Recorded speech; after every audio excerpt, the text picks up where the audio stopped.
In the depths of the Pacific Ocean, more than 5,000 meters below the surface, lie the remains of 4 steel giants that once dominated the seas: the Akagi, the Kaga, the Soryu, and the Hiryu, aircraft carriers that embodied the naval might of the Empire of the Rising Sun, now rest in eternal silence, converted into submarine tombs for thousands of Japanese crew members. How was it possible that in just 5 minutes, the most powerful armada in the Pacific went from almost certain victory to the most catastrophic defeat in its history? What fatal decisions led these colossuses of the sea to become floating pyres, consumed by their own flames? The answer to these questions is not found in a single instant of combat, but in a chain of events that began decades earlier, when Japan initiated its transformation from an island kingdom to an expansionist empire. To truly understand the brutal end of the Japanese aircraft carriers at Midway, we must go back to the beginning of the 20th century, when Japan began to dream of dominating the vastest ocean on the planet. Japan had begun its expansion beyond its borders at the beginning of the 20th century, driven by an explosive combination of imperial ambitions, economic needs, and demographic pressures.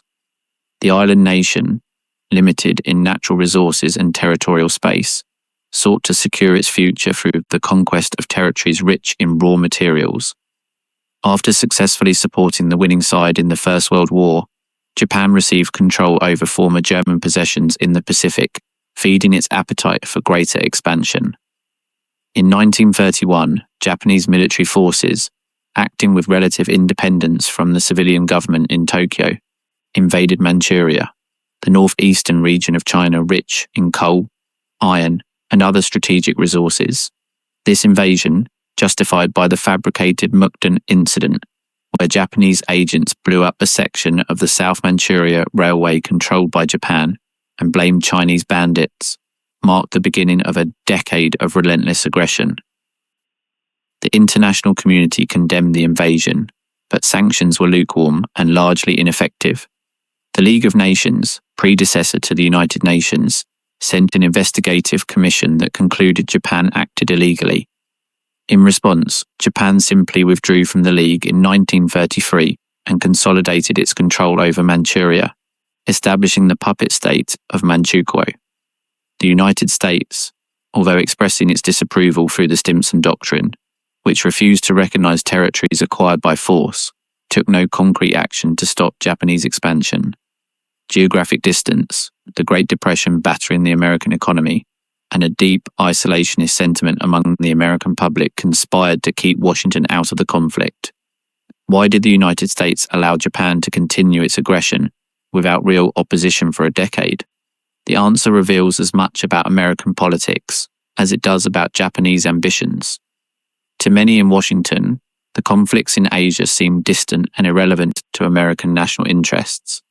Furthermore, some sectors viewed Japan as a possible counterweight to the growing power of Soviet communism in Asia. However, this inaction only emboldened Japanese militarists, who interpreted international silence as a tacit green light to continue their expansion. In 1937, Japan launched a full-scale invasion of China proper, starting what would later be known as the Second Sino-Japanese War. The attack began after another fabricated incident near the Marco Polo Bridge on the outskirts of Beijing, where Japanese troops claimed to have been fired upon by Chinese soldiers. What followed was a campaign of systematic brutality that included the infamous Nanking Massacre in December 1937, where an estimated 200,000 to 300,000 civilians and prisoners of war were murdered by Japanese forces over a 6-week period. The atrocities included mass rapes, beheadings, burnings alive, and competitions among Japanese officers to see who could kill more people with swords. Despite the magnitude of the horror, the United States once again stood by, limiting itself to diplomatic protests. The American government continued selling scrap steel, oil, and other strategic materials to Japan, essential fuel for the Japanese war machine. This policy of non-intervention persisted even when Japan bombed and sank the American gunboat. USS Panay on the Yangtze River in December 1937, killing 3 crew members. Japan apologized, paid an indemnity, and the incident was quickly forgotten in Washington. It was only with the Japanese invasion of French Indochina in September 1940 that Washington began to reconsider its passive stance. By then, the Second World War had already erupted in Europe, with France occupied by Nazi Germany and Great Britain fighting alone against the Axis.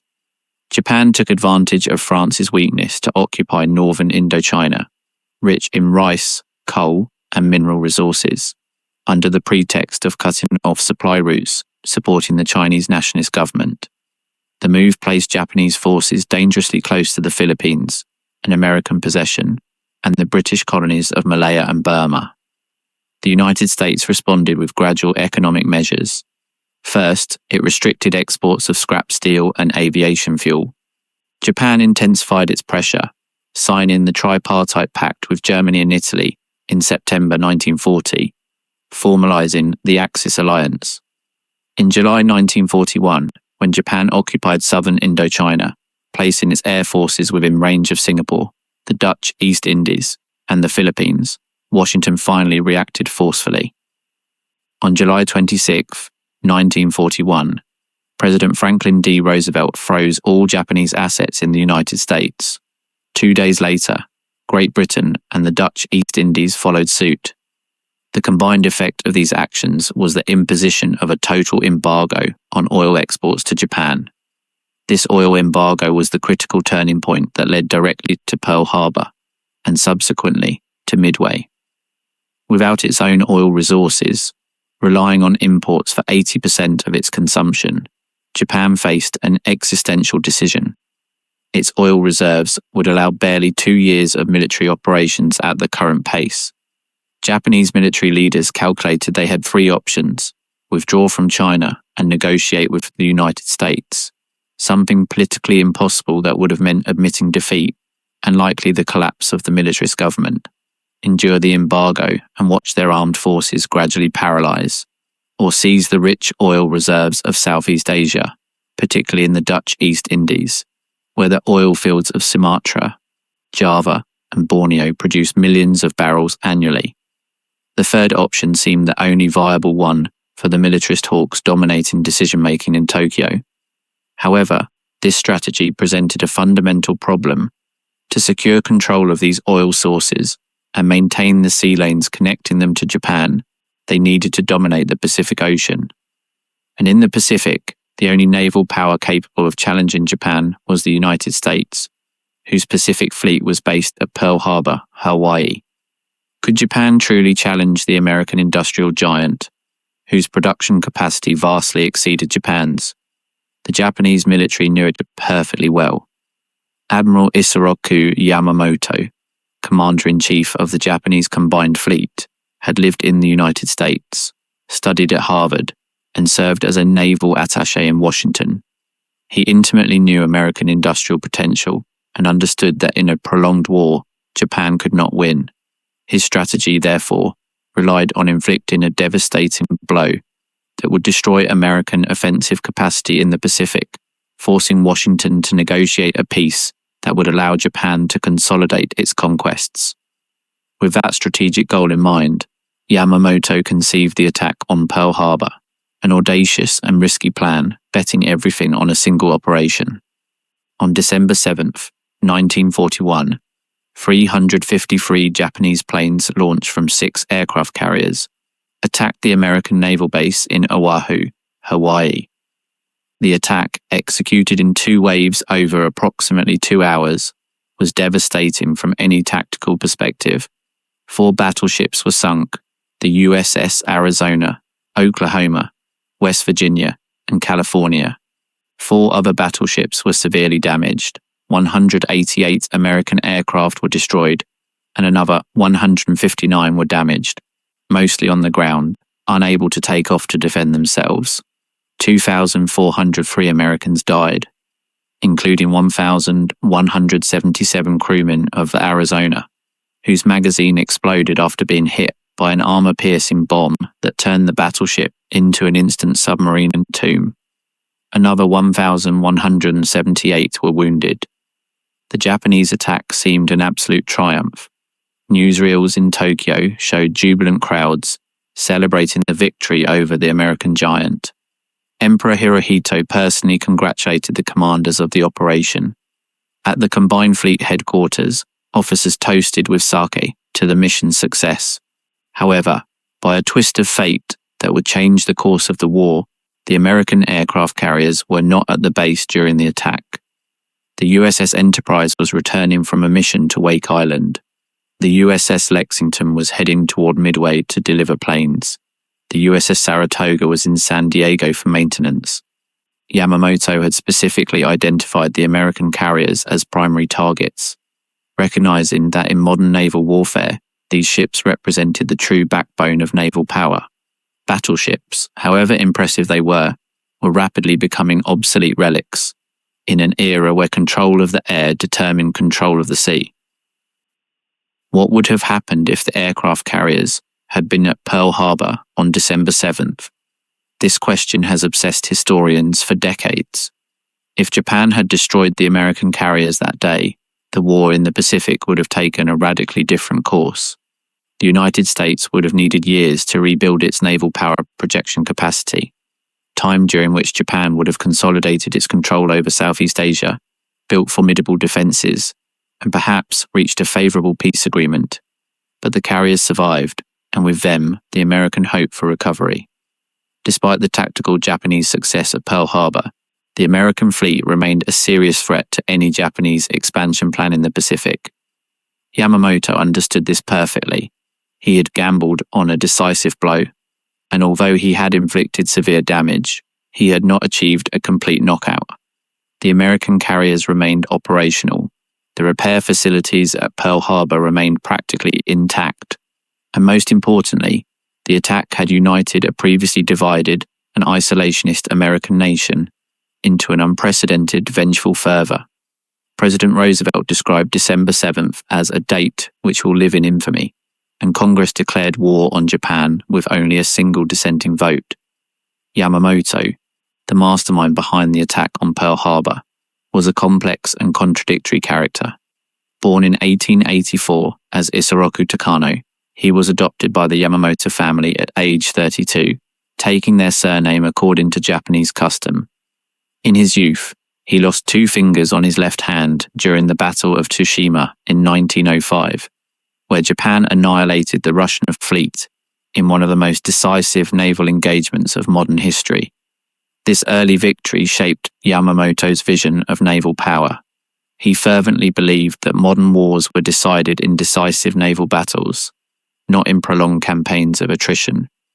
During the 1920s and 1930s, Yamamoto became a pioneer of naval aviation. While many veteran admirals continued to revere the battleship as the supreme naval weapon, Yamamoto understood that aircraft carriers represented the future. Under his leadership, the Japanese Navy developed some of the best combat aircraft in the world, including the legendary Mitsubishi A6M0, a long-range fighter with exceptional maneuverability that outperformed any American opponent in aerial combat during the early years of the war. Paradoxically, Yamamoto had been one of the few high-ranking officers who opposed a war with the United States. He had warned his political superiors that he could run wild for the first 6 months or a year of the war, but that he could promise nothing after that period. His familiarity with American industrial potential made him deeply skeptical about the chances of a Japanese victory in a prolonged conflict. Some historians suggest Yamamoto hoped an initial devastating blow would force the United States to negotiate a quick peace, although he recognized this strategy depended on underestimating American determination, something that proved to be a catastrophic miscalculation. The Americans knew this too. The next time Yamamoto went to sea would be as a formidable enemy, determined to complete the destruction he had begun at Pearl Harbor. In the months following the attack, as the United States struggled to reorganize its forces and recover from the initial shock, the Pacific Fleet limited itself to carrying out minor attacks on lightly defended targets. These incursions served multiple strategic purposes. They kept American crews trained and battle experienced, forced Japan to disperse its defensive forces, and perhaps most importantly, kept American morale high by demonstrating that the nation was not completely defenseless. The American raids attacked Japanese-occupied islands in the Marshalls and Gilberts, bombarded installations on Wake and Marcus, and conducted harassment strikes against Japanese bases scattered throughout the Central Pacific. None of these operations caused significant strategic damage to Japan, but they served their purpose of buying valuable time. Every passing day allowed the United States to build more planes, train more pilots, and repair more ships. The American industrial advantage was beginning to manifest, although it would still be months before it translated into operational superiority.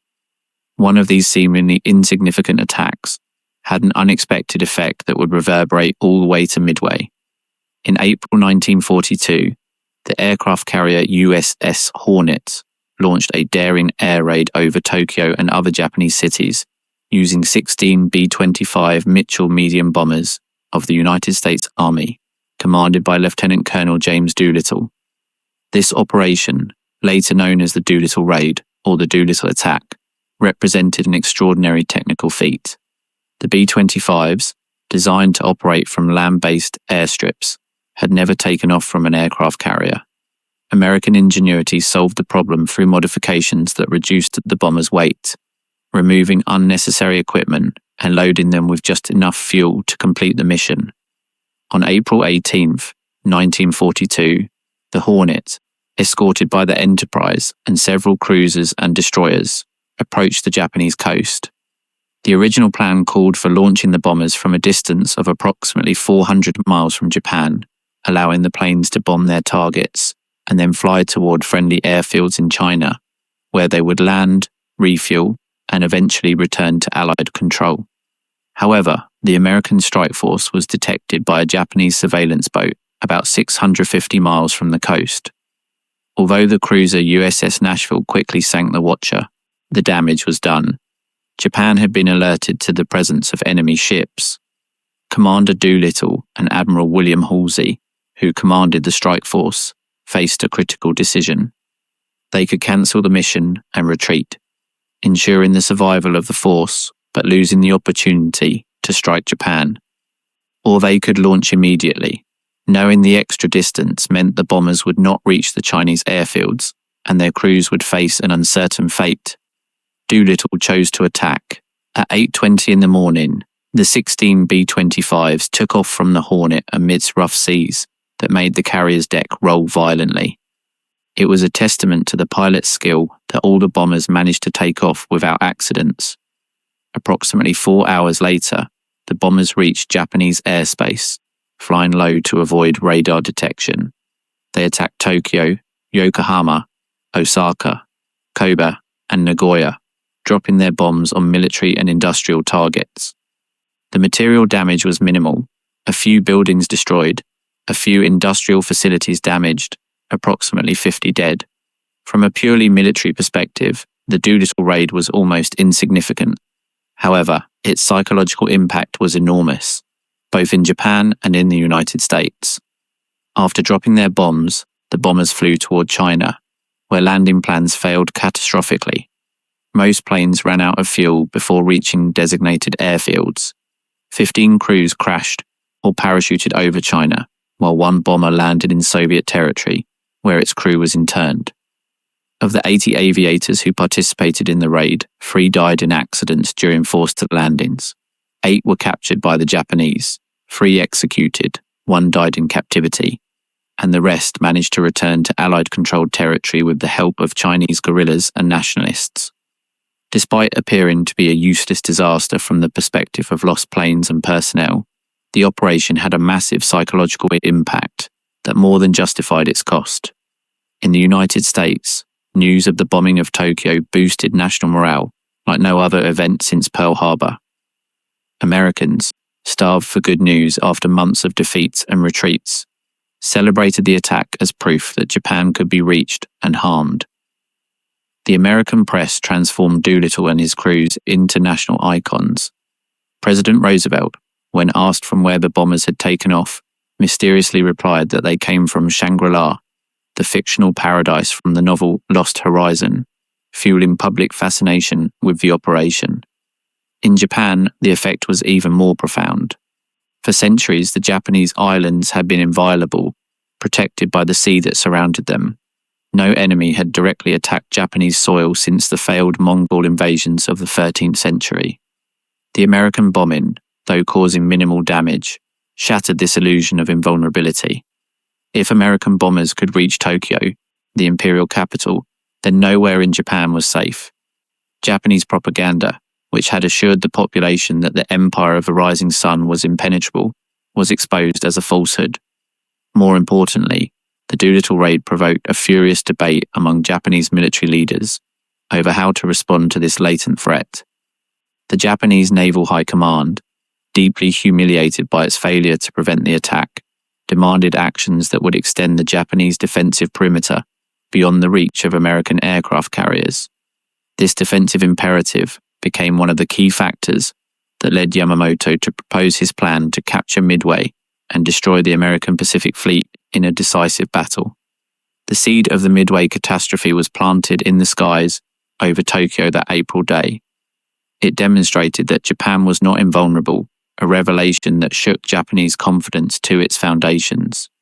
Faced with this latent threat, Japanese militarists decided they needed to aggressively expand their defensive perimeter to keep American aircraft carriers out of reach of the home islands. This decision would lead directly to two critical naval battles, the Battle of the Coral Sea and the Battle of Midway. Japan decided to capture Port Moresby in Papua New Guinea, with the aim of severing the vital link between the United States and Australia.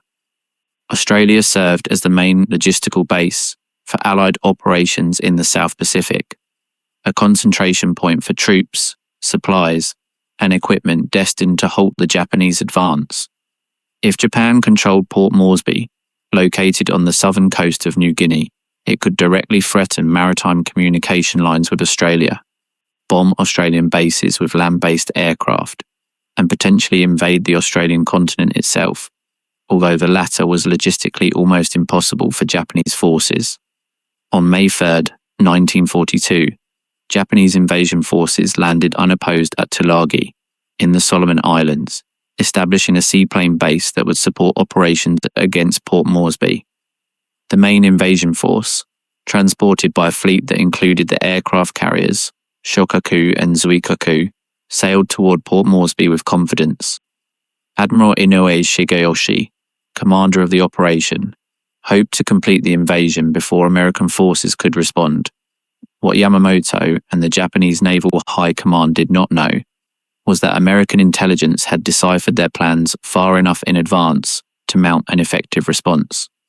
The team of cryptographers led by Captain Joseph Rochefort at Station Haipo, the Naval Intelligence Center in Pearl Harbor, had penetrated the Japanese naval code JN-25 and intercepted messages revealing Japanese plans for Port Moresby.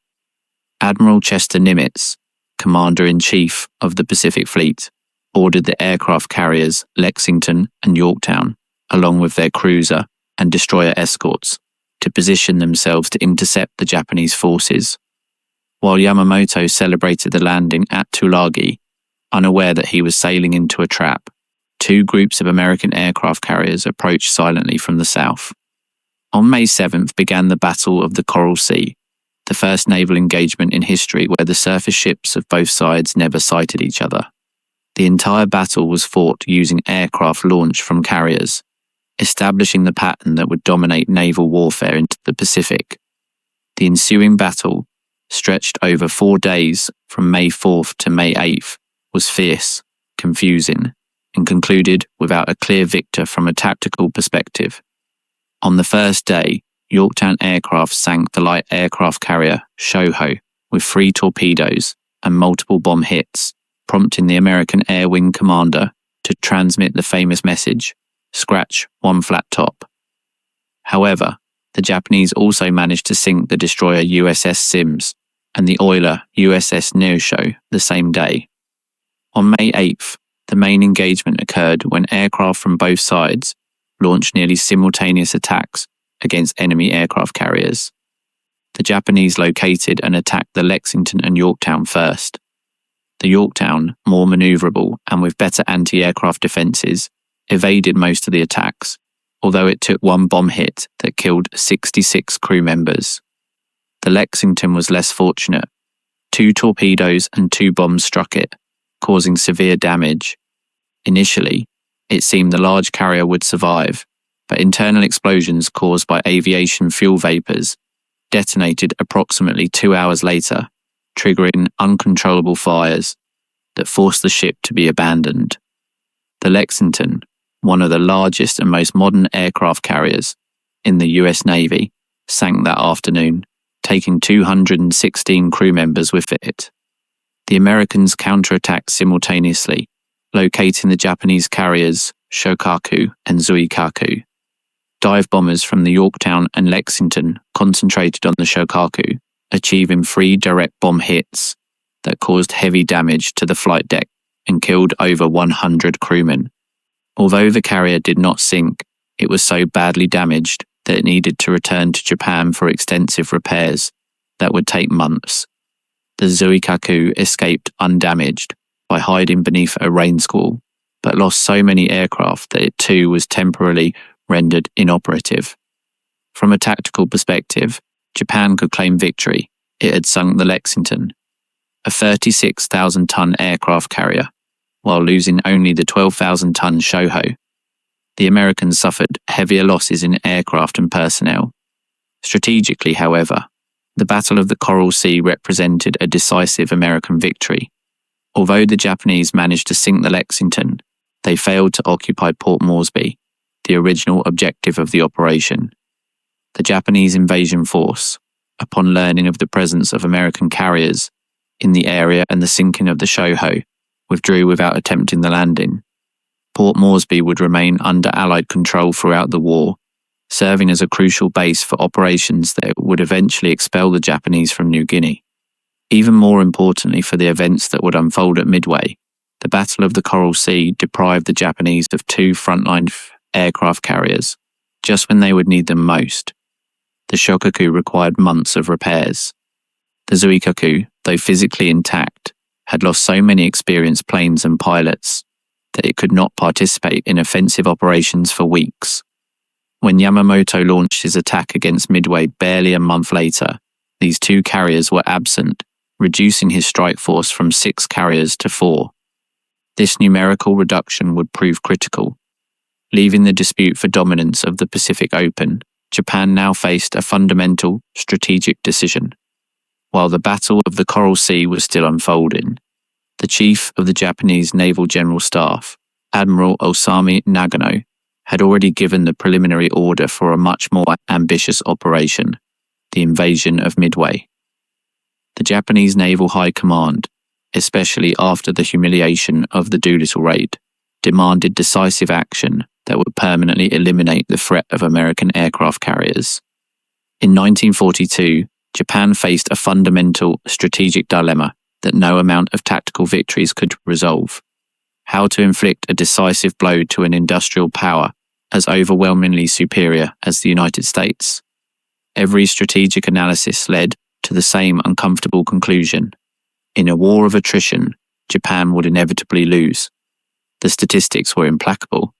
The United States produced approximately 10 times more steel than Japan, had virtually unlimited access to oil, while Japan relied entirely on imports, and possessed an industrial base capable of building warships, planes, and weaponry at a speed Japan could never match.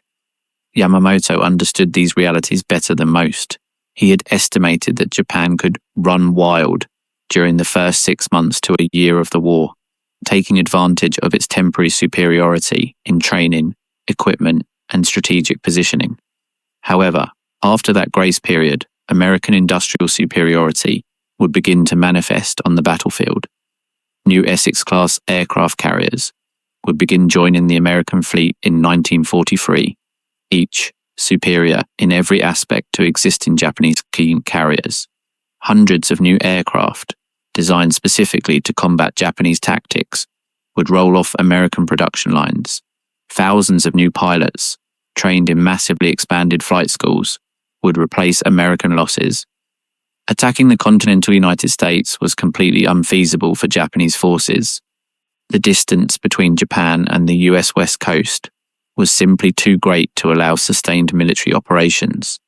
Japan lacked long-range bombers capable of reaching American cities from Japanese bases, and any invasion force would have to cross thousands of miles of ocean, vulnerable throughout the entire journey to attacks by the American Navy and Air Force. Furthermore, even if miraculously a Japanese force managed to land in California or Washington, what then? The United States possessed a territorial depth that made any meaningful conquest impossible. Japan could not hope to occupy and control American territory in any militarily viable way. There were not many targets of a true strategic value left within Japanese operational reach. The Philippines were already under Japanese control. The Dutch East Indies had fallen. Malaya, Singapore, and Burma were occupied. Australia was too big, too distant, and too well defended for a successful invasion. India, while tempting as a target, would require crossing all of Southeast Asia and facing not only British forces, but also a vast territory populated by hundreds of millions of people hostile to Japanese occupation. Japan needed a target that met several seemingly contradictory criteria. First, it had to be important enough to the Americans to force them to commit their valuable aircraft carriers to defend it. Second, it had to be militarily achievable within Japanese logistical capabilities. Third, once captured, it had to be holdable under Japanese control and serve as a base for future operations. Fourth, its capture had to inflict significant strategic damage on the American capacity to project power in the Pacific. The Midway Atoll, a tiny dot in the immensity of the Pacific Ocean, located approximately 1,300 miles northwest of Hawaii, met all these criteria almost perfectly. Geographically, Midway consisted of two small islands, Sand Island and Eastern Island, surrounded by a coral reef that formed a lagoon. The total land area was barely 2.4 square miles, smaller than many urban parks in large cities.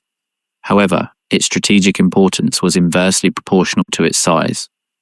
For the Americans, Midway was vital as an aerial refueling point on the Trans-Pacific route and as an advanced naval base. Long-range patrol seaplanes operated from Midway, keeping watch over vast stretches of the Central Pacific in search of Japanese activity. Heavy bombers could use Midway as a transit base, extending the range of American aerial operations. Submarines used Midway for resupply between patrols. Perhaps most importantly from a strategic standpoint, Midway served as an unsinkable aircraft carrier, located at a distance from which land-based aircraft could operate over vast areas of the Central Pacific. Eastern Island housed Midway's main airstrip, with a length of 5,300 feet, capable of accommodating heavy bombers, like the B-17 Flying Fortress. Underground hangars protected by reinforced concrete sheltered aircraft when not in use. Anti-aircraft batteries were emplaced at strategic points around both islands. Sand Island concentrated the additional hangars, maintenance workshops, fuel and ammunition depots, high-power radio stations capable of communicating with Hawaii, and other logistical facilities, essential for maintaining Midway as an operational base. A system of coastal defences included 5-inch and 7-inch guns capable of engaging surface ships, though certainly inadequate against a mass attack. If Japan took the atoll, the damage to American capability would be multifaceted. First, it would eliminate an advanced surveillance base, partially blinding American intelligence to Japanese movements in the Central Pacific. Second, it would extend the Japanese defensive perimeter to a point where American carriers, operating from Pearl Harbor, would have much greater difficulty threatening Japanese-controlled territories. Third, and perhaps most importantly, Midway under Japanese control could serve as a base for aerial operations that would directly threaten Hawaii. Japanese heavy bombers operating from Midway could attack Pearl Harbor, inverting the strategic situation and potentially forcing the United States to evacuate Hawaii or heavily reinforce it, depriving other Pacific areas of necessary resources. For Yamamoto, the conquest of Midway meant dramatically expanding Japan's offensive capability in the region, and simultaneously creating the conditions for the decisive battle he believed necessary to win the war. In his strategic vision, no other target could offer such great damage to the United States and such an important gain for Japan at the same time. Midway was the perfect combination of military accessibility, strategic value, and psychological importance.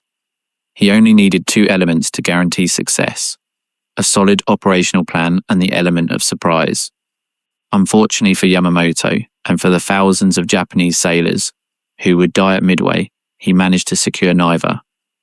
The execution of the plan fell to Vice Admiral Choichi Nagumo, commander of the Kado Butai, the carrier force that had attacked Pearl Harbor.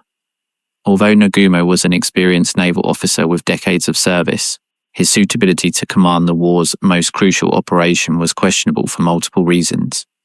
Nagumo had entered the Imperial Japanese Navy in 1908, graduating from the Naval Academy as part of a generation of officers who had grown up in the shadow of Japan's victory over Russia in 1905. His career had developed primarily in surface ships, where he specialized in torpedoes and night combat tactics, disciplines that emphasized direct engagement between warships.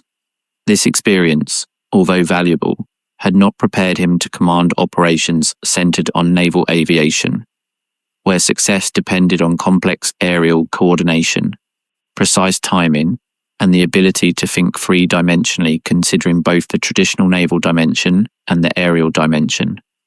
Although Nagumo had serious doubts about the viability of the Midway operation, he was in no position to effectively oppose it. His political position within the Navy had been weakened by his previous opposition to the Pearl Harbor attack. When Yamamoto originally proposed attacking the American base in Hawaii, Nagumo had expressed significant reservations about the operation's feasibility, arguing that the distances involved, the need to maintain absolute secrecy, and the risks of operating so close to enemy bases made the plan excessively risky. The spectacular success of Pearl Harbor had effectively silenced these objections, but it had also left Nagumo in a position where questioning Yamamoto's subsequent plans would be interpreted as excessive conservatism.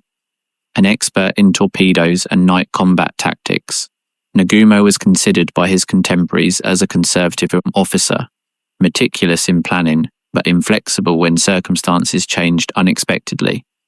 In the Imperial Japanese Navy, where audacity and an aggressive offensive spirit were highly valued, these characteristics made him stand out as excessively cautious. Multiple subordinate officers described him as prone to panic when facing situations not foreseen in the original plan, a disastrous trait for a naval commander, where circumstances change constantly and rapid adaptation is essential. During the Battle of Midway, this lack of initiative and flexibility would prove absolutely fatal for the forces under his command. Faced with multiple critical decisions in moments of maximum pressure, Nagumo consistently chose options that, while perhaps reasonable under normal circumstances, were inappropriate for the specific situation he faced. His inability to adapt quickly when the original plan fell apart would directly contribute to the catastrophe that would follow. However, he had obtained the position of commander of the Kado Butai, mainly through seniority, a fundamental principle in the Imperial Japanese Navy, where rank and accumulated experience frequently outweighed specific aptitude for a particular role. Although Yamamoto privately doubted Nagumo's ability to command carrier operations, in a decisive battle he had no other option but to leave him in command. Replacing Nagumo would have required violating deeply ingrained seniority principles in Japanese naval culture, potentially causing resentment and internal conflict in naval leadership at a time when cohesion was essential. Furthermore, from a practical perspective, who could replace Nagumo? The other admirals with enough seniority lacked recent operational experience with aircraft carriers. The younger officers with a better understanding of naval aviation lacked the necessary rank to command an operation of such magnitude. Yamamoto himself could have assumed direct command, but the commander-in-chief of the combined fleet, had responsibilities that went beyond a single operation, however crucial it might be, so Nagumo would remain in command, carrying Japan's hopes toward Midway, unaware that he would lead 4 irreplaceable aircraft carriers to their destruction. The path to the Battle of Midway began with Yamamoto's plans and Nimitz's response. The idea of attacking Midway germinated in early 1942, during the period of euphoria that followed the initial Japanese victories. However, its implementation was delayed because the plan proved controversial, even among Japanese commanders, who generally supported Yamamoto's aggressive offensive strategy. Yamamoto's original design was conceptually relatively simple: concentrate the combined Japanese carrier force, attack and capture Midway, and ambush the American carriers when they came to the rescue. On paper, the simplicity had merit. However, for the plan to be approved by the Naval General Staff in Tokyo, Yamamoto had to accept a series of modifications and additions imposed by other commands, many of which he himself had unsuccessfully tried to reject. The Naval General Staff, particularly Admiral Nagano, insisted on adding a simultaneous operation against the Aleutian Islands in Alaska. The argument was multifaceted. First, the Aleutians under Japanese control would extend the defensive perimeter to the north, protecting the main Japanese islands from attacks from American bases in Alaska. Second, the occupation of the Aleutians would potentially force the United States to divert resources from the Central Pacific to defend Alaska. Third, and this argument would later be questioned by historians, the attack on the Aleutians would serve as a distraction, drawing American forces north while the main operation unfolded at Midway. As a result of these political pressures and internal disputes, the final operation ended up divided into 2 simultaneous and independent actions: Operation AL, the attack on the Aleutian Islands, and Operation M, the main offensive against Midway, which involved both the invasion of the atoll and the destruction of the American aircraft carriers that would come to defend it. For years, Western historians assumed that the attack on the Aleutians had simply been an elaborate distraction to divert American attention from Midway. This interpretation seemed logical from a perspective of strategic deception, attacking a secondary target to keep the enemy guessing about where the main blow would fall. However, later research based on captured Japanese documents and post-war interviews with surviving Japanese officers have convincingly demonstrated that Japanese planners treated both operations as separate actions, with independent strategic objectives. Operation AL was planned and executed by the Japanese Fifth Fleet, with resources specifically assigned for that purpose, including 2 light aircraft carriers, the Ryujo and the Junyo, several heavy cruisers, and an invasion force destined to occupy the islands of Attu and Kiska. These resources were not available to support the operation at Midway, and there were no contingency plans to redirect them toward Midway if the situation there required it. The 2 operations proceeded independently without real tactical coordination, united only by the fact that they occurred simultaneously. This decision to divide forces contradicted one of the fundamental principles of military theory, the decisive concentration of forces at the critical point. Karl von Clausewitz, the Prussian military theorist, whose ideas profoundly influenced global strategic thinking, had emphasized that dispersing forces among multiple objectives allowed the enemy to defeat each element separately. Japanese planners, well versed in Western military theory, certainly knew this principle. However, internal political pressures and the conviction that Japan possessed overwhelming superiority over available American forces led to ignoring this fundamental wisdom. If the 2 aircraft carriers assigned to the Aleutians had been available at Midway, Nagumo would have commanded 6 carriers instead of 4. This numerical difference, although it may not seem enormous in absolute terms, would have been significant. 2 additional carriers meant approximately 140 more planes, enough to establish denser combat air patrols over the strike force, launch more massive attacks against the American carriers, and provide a reserve capable of responding to unexpected threats. The Battle of Midway would ultimately be decided by margins so narrow that these additional resources could have changed the outcome. In addition, the two frontline carriers, Shokaku and Zuikaku, were absent due to damages and aircraft losses suffered in the Coral Sea just a month earlier. If Yamamoto had postponed Midway for a few weeks to allow these carriers to be repaired and equipped, he could have attacked with 8 carriers instead of 4, more than double the force he finally employed. However, Yamamoto felt time was not on his side.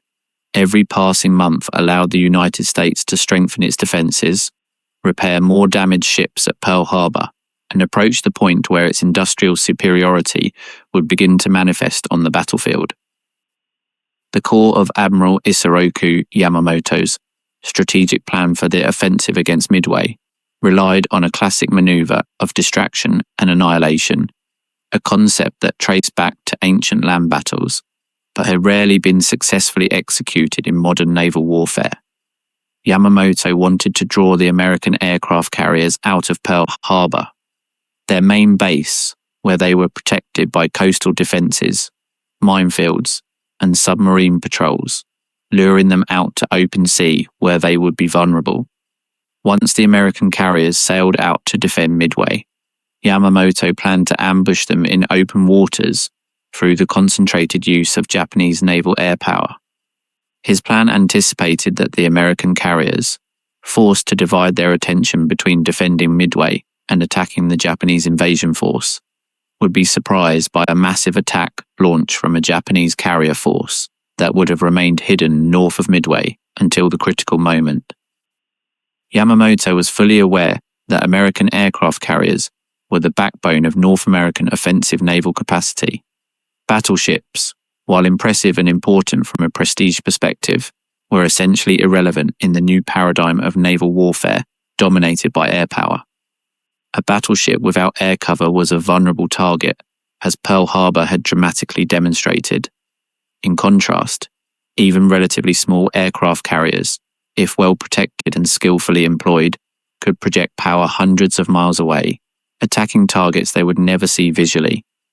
That is why Yamamoto centered his strategy on completely eliminating the American aircraft carriers. His objective was not so much the territorial conquest of the Midway Atoll, although he certainly valued the strategic site, but to provoke a decisive battle that would eliminate the American naval threat in the Central Pacific and guarantee Japanese hegemony in the region for years to come. In Yamamoto's vision, Midway was the bait that would pull the American carriers within range of his weapons, allowing him to destroy them under favorable conditions for Japan. The operational plan called for multiple temporally coordinated phases. First, Japanese bombers launched from Nagumo's carriers would attack the installations at Midway on June 4th, destroying the atoll's defensive capacity and softening defenses to facilitate troop landings. Second, if this first attack was successful, an invasion force of approximately 5,000 troops would land on Midway on June 7th, occupying the atoll and establishing Japanese control. Third, when the American carriers inevitably appeared to defend Midway, Nagumo's Kido Butai would attack and destroy them. Yamamoto assumed that Midway would be attacked and captured before the Americans could mount an effective defense. This presumption was critical because it allowed dividing Japanese forces into several geographically separated groups without fear of a premature American intervention that could defeat each group separately. If Yamamoto had believed that American carriers would be present from the beginning of the operation, he would have been forced to concentrate his forces to avoid being defeated in detail. His carrier force, made up of the Akagi, Kaga, Hiryu, and Soryu, the core of the Kido Butai, was to be kept in hidden reserve north of Midway. These 4 carriers transported approximately 248 aircraft, including 84 Aichi D-3A Val dive bombers, 84 Nakajima B-5N Kate torpedo bombers, and 80 Mitsubishi A-6M0 fighters. This air force was sufficient to devastate Midway, and according to Japanese calculations, overcome any force the United States could muster in response. The plan anticipated that after the initial attack on Midway, Nagumo would hold his carriers in position north of the atoll, ready to mount a surprise attack on enemy carriers as soon as they rushed from Hawaii to defend the island. Yamamoto believed the Americans would not know of the presence of his carriers until after they attacked Midway, providing Japan the crucial advantage of the first strike. In naval theory of the time, the force that attacked first in a duel between carriers would probably win, since it could destroy or severely damage enemy carriers before they could launch their own planes. Furthermore, Yamamoto significantly underestimated the recovery capacity of the American Navy after the Battle of the Coral Sea, which had occurred barely 4 weeks earlier. Japanese intelligence reports, based on pilot observations and intercepted radio signals, had concluded that at least 2 American carriers had been sunk or put out of action as a result of that battle. In reality, only the Lexington had been sunk. The Yorktown, although heavily damaged, would be repaired with surprising speed and would be available for Midway. Yamamoto was convinced that with only 2 or at most 3 operational carriers, the United States would be at a serious numerical disadvantage against his 4 carriers. This numerical advantage, combined with the superiority in training of pilots and quality of equipment that Japan enjoyed in the early months of the war, should grant Japan a decisive victory. Yamamoto believed that with aerial and tactical superiority, his pilots, many of them veterans with years of rigorous training and recent combat experience ranging from Pearl Harbor to Southeast Asia, would easily manage to overcome American forces composed of barely 4 carriers, instead of the 6 originally planned, depriving him of a numerical advantage that could have been decisive. He believed the Americans would not sail until Midway was attacked, an assumption that would prove catastrophically wrong. This conviction allowed Yamamoto to design a plan that divided his forces into multiple geographically dispersed groups, each with different missions and without real capability for mutual support. The invasion force sailed separate from the aircraft carriers. Yamamoto's battleships, including the massive Yamato, the largest warship ever built, sailed hundreds of miles behind Nagumo's carriers, too far away to intervene if things went wrong. The 2 carriers assigned to the Aleutians operated in a completely different direction, thousands of miles away. Why would a strategist as brilliant as Yamamoto make the fundamental error of dividing his forces? The answer reveals as much about the psychology of victory as it does about the institutional limitations of the Imperial Japanese Navy. After 6 months of uninterrupted triumphs from Pearl Harbor to the Indian Ocean, Japanese confidence had transformed into arrogance. The early successes had generated a dangerous sense of invulnerability among naval commanders that led them to minimize evident risks and ignore warning signs that, in retrospect, seem obvious. This arrogance manifested dramatically during the war games, simulating the attack on Midway, planning exercises where Japanese officers played roles for both sides to test the feasibility of the operational plan. In one of these war games, held aboard the battleship Yamato, the officers assigned to the American role managed to sink 2 Japanese aircraft carriers, the Akagi and the Kaga, through surprise aerial attacks. This outcome should have triggered a fundamental review of the plan, forcing planners to consider what they would do if the Americans appeared unexpectedly, or if strategic surprise was lost. However, the superior officer supervising the war game simply annulled the result. He declared that the aircraft carriers had not been sunk, only lightly damaged, and ordered the game to continue as if the American attack had been less successful than the exercise had demonstrated. This arbitrary manipulation of results to fit preconceived expectations exemplifies the groupthink that had infected Japanese naval leadership. Officers who pointed out vulnerabilities exposed by the war game were ignored or silenced, their warnings dismissed as excessive pessimism. Japanese arrogance carried over into the actual operational plan. Yamamoto not only wrongly assumed that the American carriers would not sail until Midway was attacked, but he also failed to consider any serious contingency plan in case he was wrong. There were no established procedures for what Nagumo should do if he discovered American carriers in the area before attacking Midway. There was no planned coordination among the different groups of the Japanese fleet to respond to unexpected threats. The operation relied entirely on everything going according to the original plan, an extraordinarily risky gamble in war, where, as the Prussian strategist Helmut von Moltke famously observed, no plan survives first contact with the enemy. While the Japanese planned their operation based on optimistic assumptions and groupthink, the United States Navy had been routinely intercepting Japanese naval transmissions, an intelligence advantage that would fundamentally change the balance of the coming battle. Captain Joseph Rochefort, a brilliant though eccentric cryptographer, who directed the Station Hypo Intelligence Center in the basement of the administration building at Pearl Harbor, had dedicated months to penetrating the Japanese naval code JN-25. Rochefort, 42 years old in 1942, was one of the world's leading experts in cryptanalysis. He had studied Japanese for 3 years in Tokyo during the 1920s, living with a Japanese family to fully immerse himself in the language and culture. This linguistic experience, combined with a natural talent for mathematics and patterns, made him the perfect choice to lead code-breaking efforts against Japan. His subordinates remembered him as an unorthodox officer who worked in a bathrobe and slippers, constantly smoking a pipe while studying endless sheets of encrypted messages, looking for patterns that would reveal Japanese secrets.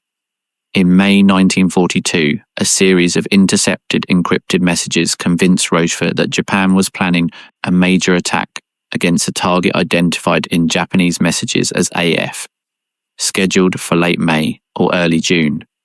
The messages indicated that the operation would involve most of the available Japanese aircraft carriers, and that target AF would be invaded and captured. Rochefort strongly suspected that AF was Midway, based on frequency analysis of previous messages and the overall strategic context, but his superiors in Washington were unwilling to commit scarce American naval resources solely on the basis of that suspicion. The problem was that the Japanese used two-letter designators for geographic locations, and these designators changed periodically. AF could be Midway, but it could also be Hawaii, the Aleutians, or any other location in the vast Pacific. Risking the 3 operational American aircraft carriers based on an incorrect interpretation of the code would be disastrous. Washington demanded more solid confirmation before authorizing the deployment of virtually all available American carrier capacity to a specific point. It was Jasper Holmes, another Station Hypo officer with submarine experience, who devised the ingenious ruse that would confirm the identity of AF. Holmes suggested that the Midway garrison transmit a message in the clear, unencrypted, stating that their desalination plant had broken down and the base faced a critical shortage of drinking water. If the Japanese intercepted this message and reported it to their superiors using the designation AF, it would definitively confirm that AF was Midway. Nimitz approved the plan. On May 20th, the base at Midway transmitted the message about the supposedly broken desalination plant. Rochefort and his team waited anxiously, monitoring all Japanese transmissions. A few days later, exactly as they hoped, Japanese naval intelligence transmitted an encrypted message to the fleet indicating that AF reported problems with its water supply and ordering invasion forces to bring additional water purification equipment for use after capturing the target. That confirmation was enough to convince Rochefort and, more importantly, Admiral Chester Nimitz that the attack would be against Midway and that it would take place on June 4th or 5th. Rochefort was even able to provide extraordinarily specific details about the composition of the Japanese force. 4 heavy aircraft carriers transporting approximately 250 planes, accompanied by numerous battleships, cruisers, and destroyers, with an invasion force of approximately 5,000 troops following behind. Although some details would be incorrect, the overall picture was remarkably accurate. All American preparation would now depend on a critical decision by Admiral Chester Nimitz. Did he trust Rochefort's intelligence enough to risk all US aircraft carrier capacity in the Pacific on a single battle? If Rochefort was wrong, if AF was not Midway, or if the Japanese had detected the ruse and were feeding false information, the American carriers would be out of position when the real Japanese blow fell. But if Rochefort was correct, Nimitz would have the opportunity to lay an ambush for the Japanese carrier force under favorable conditions for the United States. At 57 years old at the time of Midway, Chester William Nimitz was the commander-in-chief of the Pacific Fleet, inheriting a responsibility that weighed heavily on his shoulders. The son of a German immigrant in Texas, Nimitz had initially tried to enter the US Army, but failing to get a spot at West Point, he accepted an appointment to the Naval Academy at Annapolis, graduating 7th in his class of 114 cadets in 1905, the same year as the Battle of Tsushima, where Japan annihilated the Russian fleet. His naval career had been steady, but not meteoric.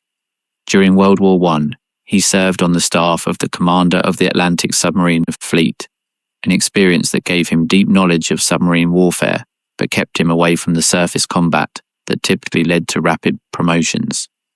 He reached the rank of captain only at age 42, a respectable but not exceptional progression. However, his superiors recognized leadership qualities that made him valuable. He was meticulous in planning, calm under pressure, and exceptional at evaluating his subordinates. After the Pearl Harbor disaster, when Admiral Husband Kimmel was relieved of command in disgrace, Nimitz was selected to replace him and appointed Commander-in-Chief of the Pacific Fleet with the rank of Admiral, skipping over 28 more senior officers.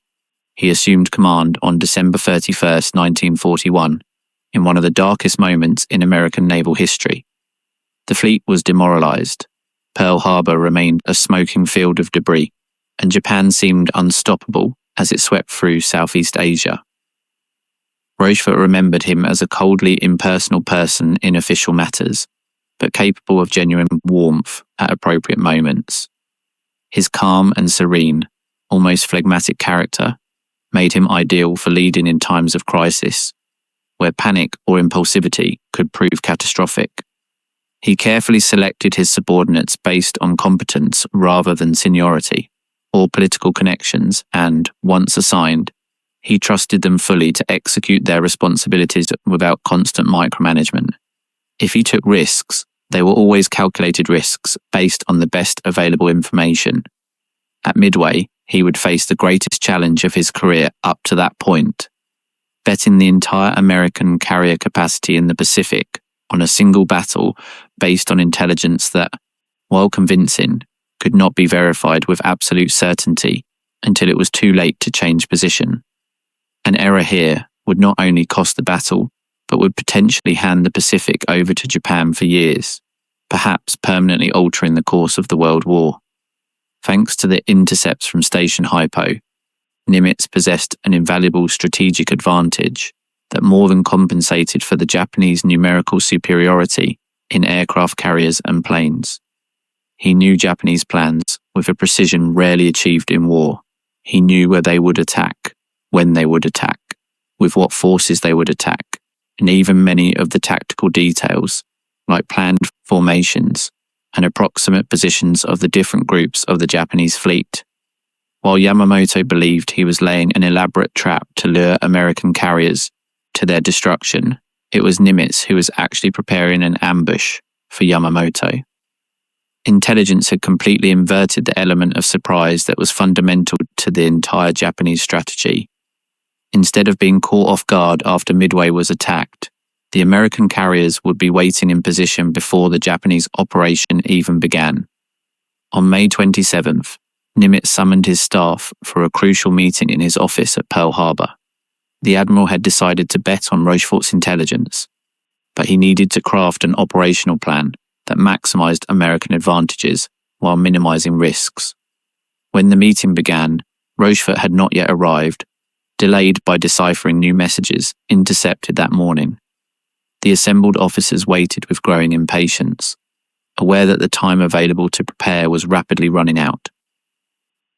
Shortly after, Rochefort rushed in with a handful of newly deciphered messages, still in his bathrobe and slippers, having come straight from the Station Hypo basement without even stopping to change clothes. "This explains everything," he told the admiral, handing over the sheets of paper full of text translated from Japanese. The documents contained extraordinary details of the Japanese plan that confirmed and expanded everything they already suspected. Complete order of battle, departure locations, planned approach routes, date and time of the planned attack against Midway, and even the positions where the Japanese aircraft carriers planned to be when they attacked. Nimitz read the messages carefully, his impassive face revealing no emotion. Although he had initially suspected it might be an elaborate deception, a Japanese ruse to lure the American fleet into a trap somewhere else while they attacked a different target. The consistency and level of detail of the intercepted messages convinced him that the information was reliable. The Japanese would not craft such a detailed and consistent deception over weeks of transmissions. This was genuine intelligence about their true intentions. His plan to defend Midway and ambush the Japanese carriers was structured in three main components. First, a small force would be sent north toward the Aleutians to respond to the secondary Japanese attack there. This force, necessarily modest given the limited resources available, could not prevent the Japanese occupation of some Aleutian islands, but it would at least provide reconnaissance and harassment. Second, the defense of the Midway atoll itself would be massively organized and reinforced, transforming the two small islands into a fortress capable of resisting the initial Japanese assault. Third, and most crucially, an offensive operation would be plotted aiming to destroy enemy carriers when they revealed themselves attacking Midway. Nimitz relied on the carriers Enterprise and Hornet, both under the operational command of Rear Admiral Raymond Spruance, a surface officer who had never commanded aircraft carriers before, but whose tactical intelligence and balanced judgment Nimitz valued enormously. If they managed to rapidly repair the Yorktown, heavily damaged in the Coral Sea just 3 weeks prior, he would have 3 carriers available to face the 4 Japanese carriers. Although outnumbered, Nimitz recognized that 3 against 4 was much more favorable than the alternatives, and that the element of strategic surprise would partially offset the numerical disadvantage. To this was added the unsinkable base that the Midway atoll itself represented.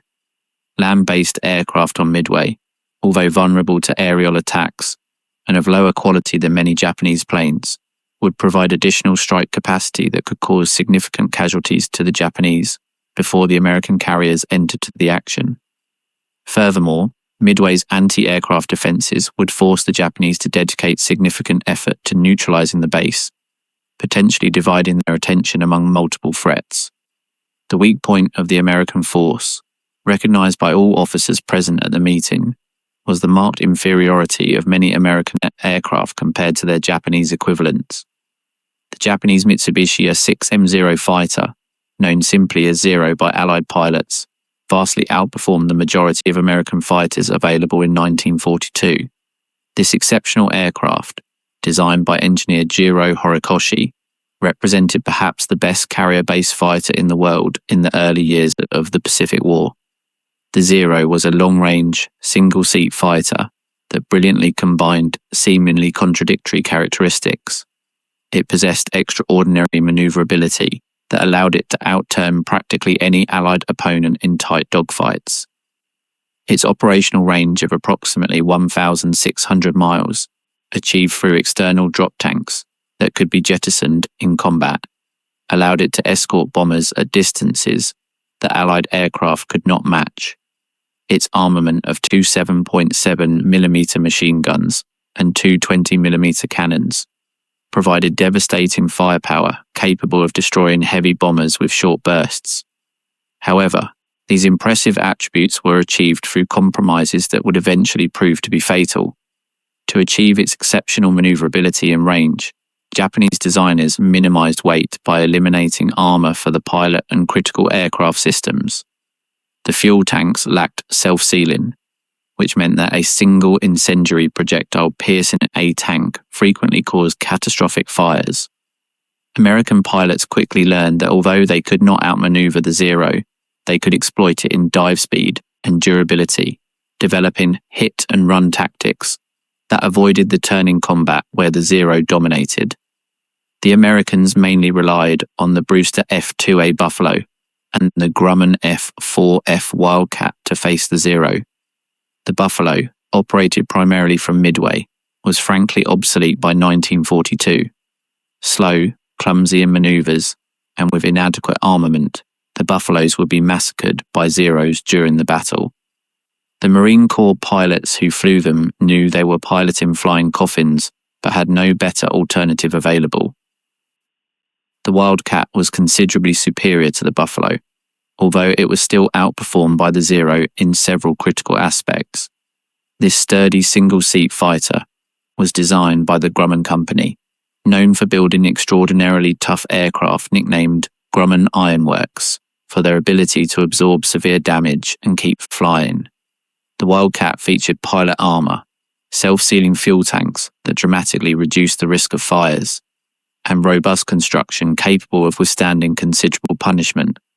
However, the Wildcat was slower than the Zero, less maneuverable in dogfights, and had a lower climb rate. In one-on-one engagements flown by equally skilled aviators, the Zero generally prevailed. Fortunately for American pilots, they quickly developed tactics that minimized the Zero's advantages while exploiting the Wildcat's strengths.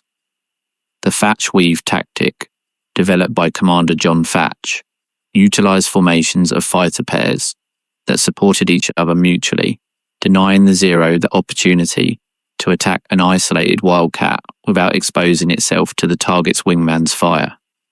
The only American aircraft that would prove truly effective and decisive at Midway would be the Douglas SBD Dauntless dive bomber. This two-seat aircraft, while not as glamorous as high-speed fighters, would become the instrument of American victory. The Dauntless could carry a 1,000-pound or 1,600-pound bomb under the center fuselage, plus smaller additional bombs under the wings. Its almost vertical diving capability, controlled by perforated dive brakes that limited speed to approximately 250 knots, allowed for exceptional accuracy. However, the Dauntless had a critical vulnerability. It desperately needed fighter cover to survive. Dive bombers were relatively slow, especially when carrying heavy bombs, and almost defenseless against enemy fighters, except for their rear gunner with a .30 caliber machine gun. Without fighter escort, the Dauntlesses would be easy prey for Zeros. With adequate escort, they could devastate naval targets with deadly precision. American torpedo bombers, primarily the Douglas TBD Devastator, represented the weakest point of American air capability. These three-seat planes had been cutting edge when introduced in the mid-1930s, but by 1942 they were dangerously obsolete. Slow, with a top speed of only 206 miles per hour at sea level.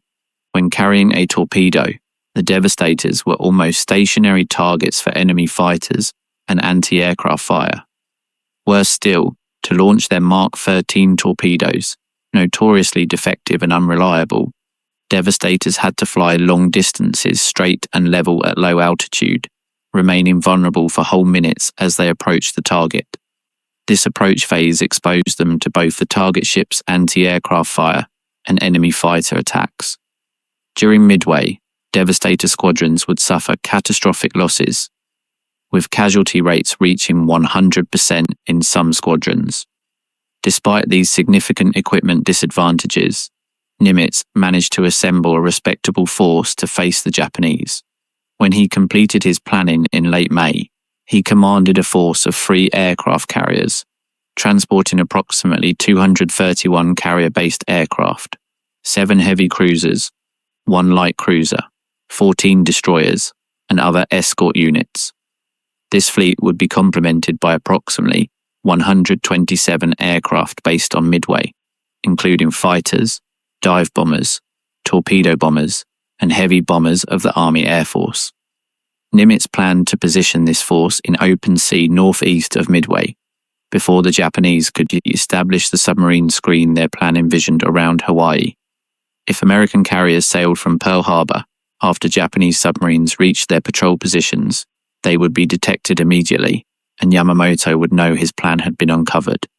But if they left early, before the submarine screen was established, they could position themselves undetected The designated holding point was named Point Luck, located at coordinates 32 degrees north, 173 degrees west, approximately 325 miles northeast of Midway.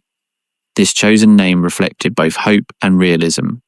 Nimitz recognized that even with an intelligence advantage, winning would require considerable luck in addition to tactical skill and the courage of his aviators and sailors. From Point Luck, on June 4th, the American carriers would be perfectly positioned to launch strikes against the Japanese carrier force once it revealed itself attacking Midway. Operational command of the carrier group would normally fall to Admiral William Bull Halsey, an aggressive and charismatic commander whose indomitable energy and offensive spirit had made him an almost legendary figure among American crews. However, Halsey was seriously ill. After 6 continuous months at sea commanding raids against Japanese positions from the Marshalls to the South Pacific, his health had deteriorated dramatically. He suffered from severe psoriatic dermatitis that covered much of his body with painful and debilitating rashes.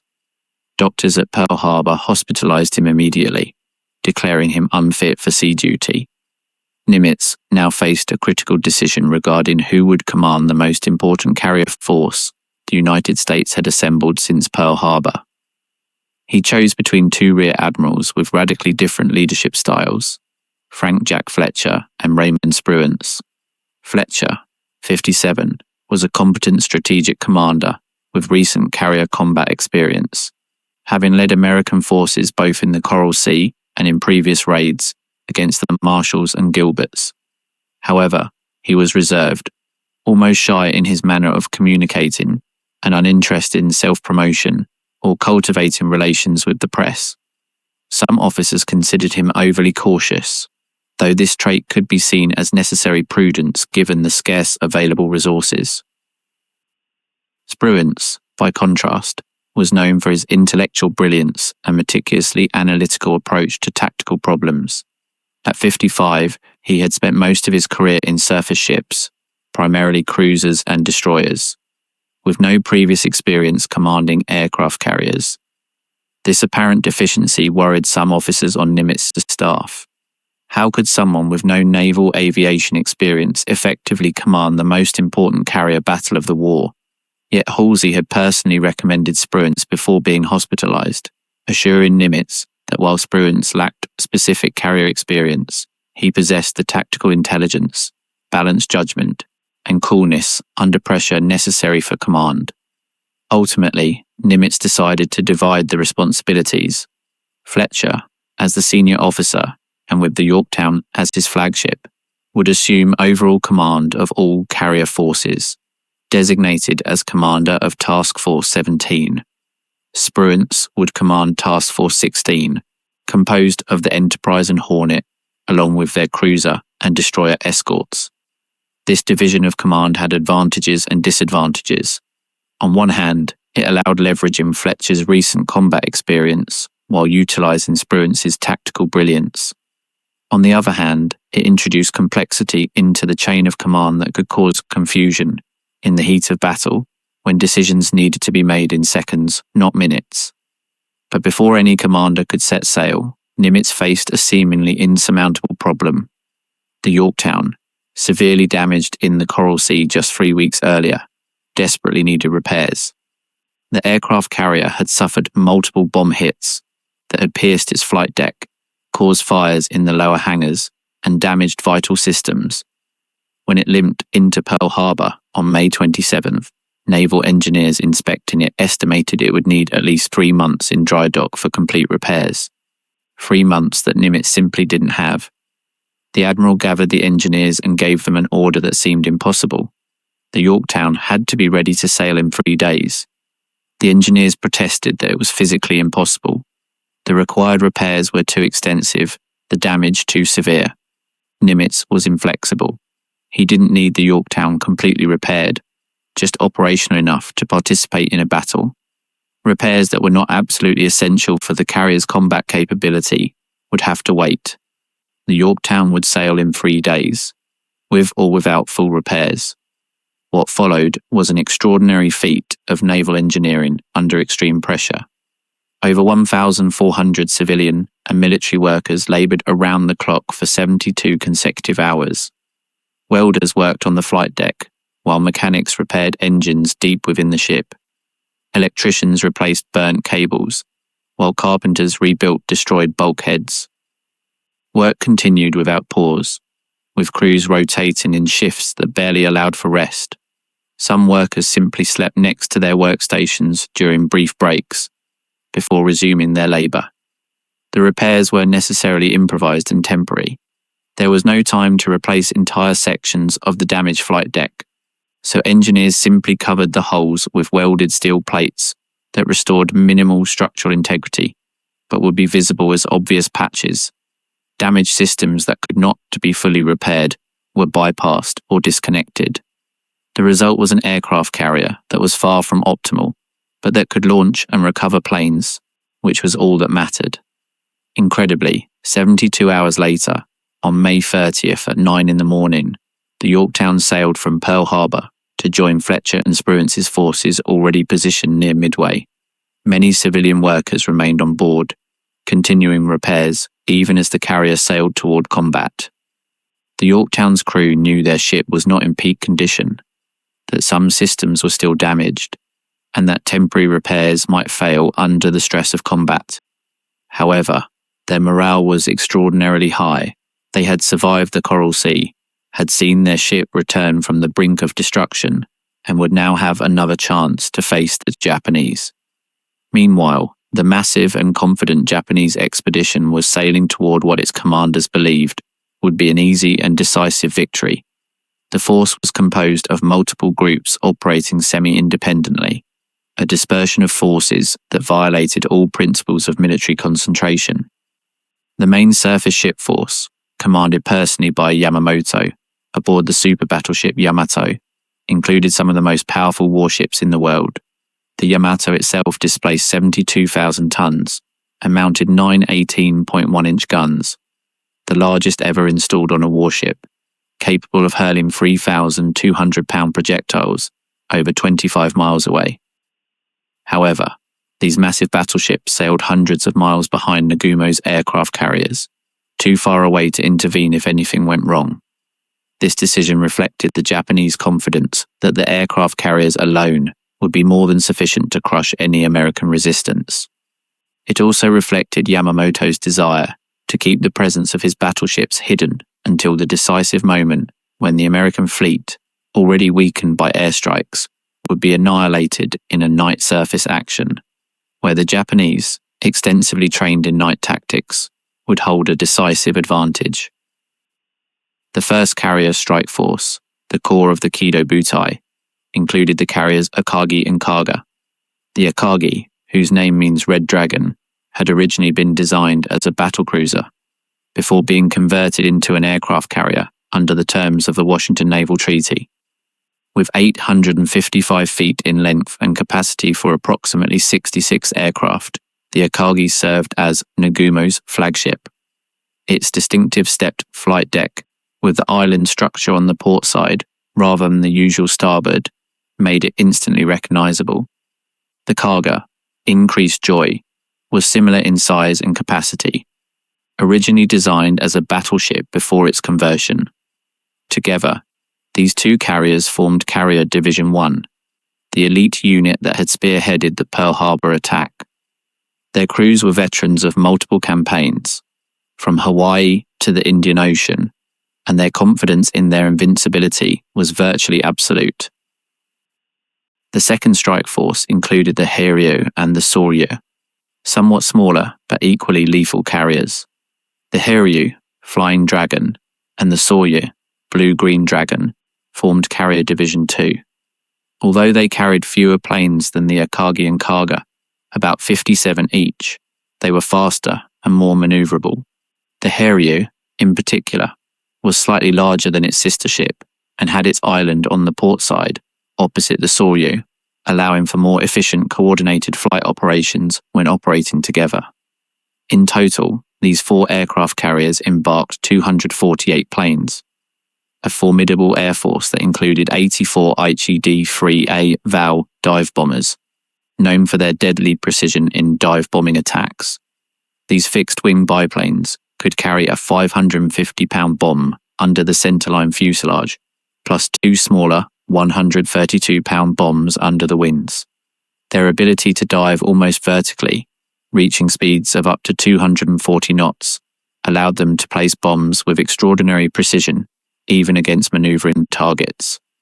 The 84 Nakajima B-5N Kate torpedo bombers represented the primary threat against enemy warships. Although they looked outdated with their low-wing monoplane configuration and fixed landing gear, the Kates were probably the best torpedo bombers in the world in 1942. They could carry a 1,840-pound Type 91 torpedo or a 1,760-pound general-purpose bomb. During the Pearl Harbor attack, the Kates had demonstrated their lethality by sinking multiple battleships with torpedoes and specially designed armor-piercing bombs. The 80 Mitsubishi A6M0 fighters completed the Japanese Air Force. We have already discussed the exceptional capabilities of the Zero, but it is worth reiterating that in turning combat, especially at low and medium altitude, no Allied fighter available in the Pacific in June 1942 could match its maneuverability. American pilots who attempted to go turn for turn with a Zero would generally die quickly.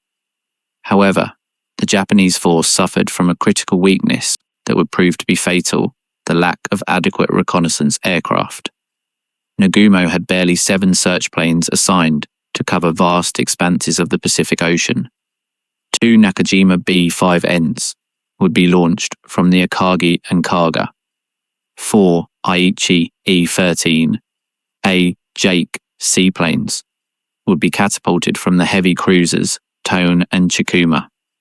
An antiquated Nakajima E-8N Dave seaplane would be launched from the battleship Haruna. This ridiculously inadequate number of reconnaissance aircraft meant that large areas of the ocean would remain unwatched, creating blind spots where enemy carriers could be lurking undetected. Worse still, the Japanese had originally planned to conduct long-range reconnaissance over Pearl Harbor using Kawanishi H-8K flying boats that would refuel at French frigate Shoals, a reef halfway between Hawaii and Midway. This reconnaissance would have revealed that the American aircraft carriers were not in Pearl Harbor, alerting Yamamoto that his plan had been compromised. However, when the Japanese submarine tankers arrived at French frigate Shoals on May 29th, they discovered that American warships were already occupying the area. The reconnaissance had to be cancelled, leaving the Japanese completely blind regarding the disposition of American forces. Fletcher and Spruance, on the other hand, relied on a much more robust reconnaissance force. The American aircraft carriers embarked 231 aircraft, including approximately 70 Douglas SBD Dauntless dive bombers, 41 Douglas TBD Devastator torpedo bombers, and 79 Grumman F-4F Wildcat fighters. In addition, Midway hosted 127 additional aircraft of various types, including fighters for air defense, bombers to attack the Japanese fleet, and crucially, multiple squadrons of PBY Catalina patrol seaplanes capable of conducting long-range searches. These PBYs were unglamorous aircraft, slow and unmaneuverable twin-engine seaplanes that would be easy prey for any enemy fighter. However, their operational range of over 2,500 miles and their ability to stay airborne for 24 hours made them invaluable for reconnaissance. Every morning before dawn, multiple PBYs took off from Midway's lagoon, flying in fan-shaped search patterns that covered broad sectors of the ocean west and northwest of the atoll. This surveillance network meant that practically any naval force approaching Midway would be detected with enough advance notice to allow for a response. In terms of pure numbers, the Japanese had double the number of American torpedo bombers, 84 against 41. This numerical advantage in strike capability against surface ships seemed significant. However, as we will see, American torpedo bombers would prove almost completely ineffective due to faulty torpedoes, inadequate tactics, and fierce opposition from Zero fighters. The Americans had approximately 40% more dive bombers than the Japanese, about 120, counting both carrier-based planes and those based on Midway, versus 84. This numerical advantage in dive bombers would turn out to be absolutely critical. The dive bombers, particularly the Dauntless, would prove to be the decisive weapon of the battle. Both sides were roughly even in fighters, when counting all available planes, including those based on Midway. However, American fighters were generally inferior to the Zero in individual combat, though superior tactics and the extraordinary courage of American pilots would partially offset this technical disadvantage. The most significant American advantage was in reconnaissance aircraft. The United States had approximately 4 times more planes capable of long-range search than Japan. This disparity meant that the Americans would have a much more complete and updated picture of enemy positions, while the Japanese would operate essentially blind, relying on assumptions about where American forces might be instead of actual knowledge. Furthermore, only the Americans had 4-engine heavy bombers based on land. The Boeing B-17 Flying Fortress and Martin B-26 Marauder, operating from Midway, could attack naval targets from altitudes that Japanese fighters had difficulty reaching. Although these heavy bombers proved to be relatively ineffective against fast-maneuvering naval targets, their presence forced the Japanese to consider threats from multiple directions and altitudes simultaneously. Would these American advantages be enough to compensate for the numerical inferiority in aircraft carriers and the technical inferiority of many aircraft? The coming days would answer this question definitively. The United States set out to prevent Japan from taking Midway at all costs, mobilizing all available resources to transform the tiny atoll into a fortress capable of resisting the coming assault. Commander Cyril Simard, commanding officer of the naval forces at Midway, received instructions from Nimitz to reinforce the island's defenses to the absolute limit of its capacity. The air garrison was dramatically reinforced with new aircraft urgently transported from Hawaii. Marine Corps fighter squadrons flew from Pearl Harbor, some pilots making their first long-distance flight over open ocean. Army bombers, including massive B-17SS, landed on Midway's runways, filling every available space in hangars and parking areas. The total number of planes on the atoll reached approximately 130 aircraft of various types, packed into a base designed for less than half that number. Military engineers worked feverishly constructing additional fortifications. Deep bunkers were excavated using heavy equipment brought from Hawaii. The bunkers were reinforced with concrete and covered with dirt and sandbags to protect against aerial bombardment. Air raid shelters were built near critical facilities to protect personnel during attacks. Extensive trench networks were dug connecting defensive positions, allowing troop movement under some protection from aerial and artillery fire. The sea around Midway was seeded with submarine minefields, although these minefields were relatively modest due to time and limited resources available. Beaches where Japanese troops might try to land were fortified with barbed wire, improvised anti-tank obstacles, and carefully camouflaged machine gun positions. The defenders knew that if the Japanese managed to establish a beachhead, the small American garrison would likely be overwhelmed eventually by superior numbers, but they were determined to make any landing as costly as possible. Extensive anti-aircraft defenses were deployed around both islands. Batteries of 3-inch anti-aircraft guns, capable of firing high explosive shells with proximity fuses, were placed in positions that provided overlapping coverage over the most critical areas. 50 caliber anti-aircraft machine guns were mounted in prepared positions around the entire perimeter. Some of these guns were relatively new, and their effectiveness in actual combat was unknown, but their presence provided at least some reassurance to the defenders. Coastal defenses were significantly strengthened with the installation of naval guns capable of engaging surface ships that tried to approach. 5-inch and 7-inch guns, salvaged from old warships or sent specifically for Midway's defense, were installed in hastily built concrete casemates. These guns had enough range to threaten destroyers and perhaps light cruisers that tried to get close to bombard the islands. although they would certainly be inadequate against battleships or heavy cruisers attacking from maximum range. By May 24th, facilities on Midway were operating at 200% of their design capacity. Every hangar was full to the brim with planes. Munitions depots stored bombs, torpedoes, and ammunition in quantities that exceeded normal safety limits. Aviation fuel tanks were full to the brim, creating an enormous fire risk if hit by enemy bombs. Living quarters housed more personnel than they could comfortably accommodate, with some crews sleeping in improvised tents because there simply was no space in the permanent buildings. 19 American submarines patrolled the area in an arc that stretched from northwest to southwest of Midway. These submarines, operating mainly submerged during the day and surfacing only at night to recharge batteries and communicate with Pearl Harbor, formed a submarine surveillance net designed to detect and attack the incoming Japanese fleet. Their orders were clear: locate and report the position of enemy aircraft carriers, and attack with torpedoes if the opportunity presented itself. If the Japanese had arrived to execute their amphibious landing as originally planned, they would have encountered an absolutely ironclad and well-prepared defense.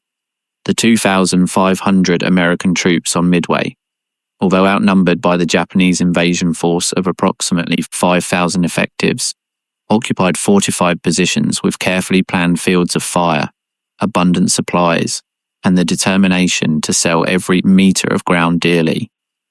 An amphibious assault against such prepared defences would have resulted in catastrophic casualties for the attackers. However, all this depended on the American aircraft carriers not intervening prematurely. If Fletcher and Spruance could ambush the Japanese carriers before they neutralised Midway's defences, the invasion force would never attempt the landing. The key to the entire American operation was precise timing. The carriers had to remain hidden until the exact moment when the Japanese carriers were most vulnerable. The complex and precisely timed Japanese plan began to unravel even before all the ships sailed from their home ports in Japan. On May 25th, when the aircraft carriers were supposed to depart according to the original schedule, Vice Admiral Nagumo unexpectedly announced that his Kido Butai was not ready.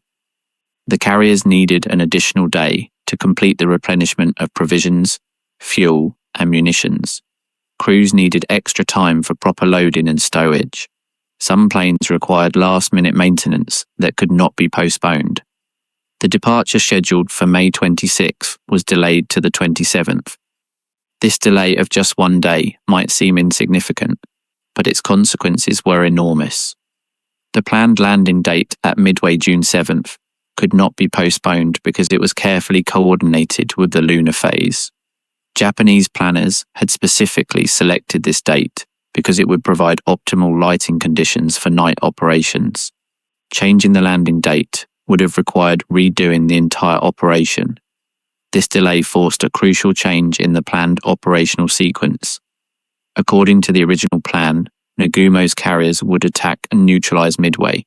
The invasion troops would disembark and capture the atoll, and only then, when the American carriers inevitably appeared to try to retake Midway, Nagumo would attack and destroy them.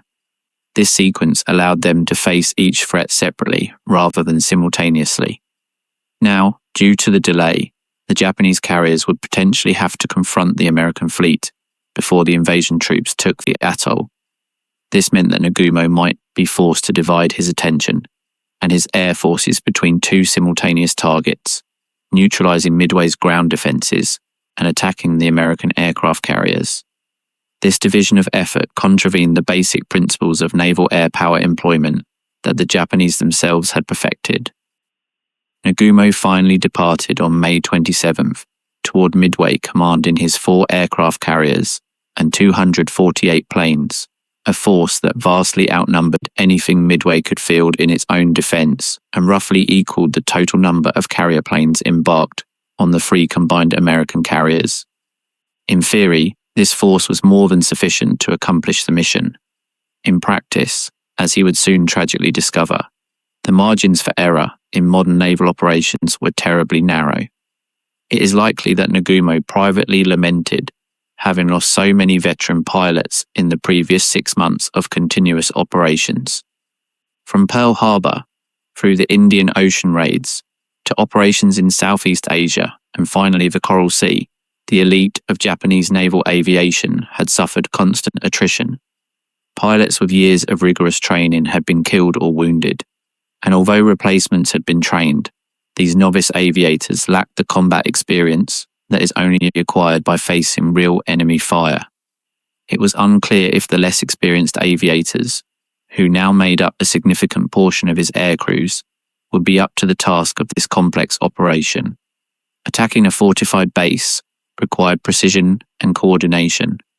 Locating and attacking enemy carriers, maneuvering at high speed required not only technical skill, but also a combat intuition that only came with experience.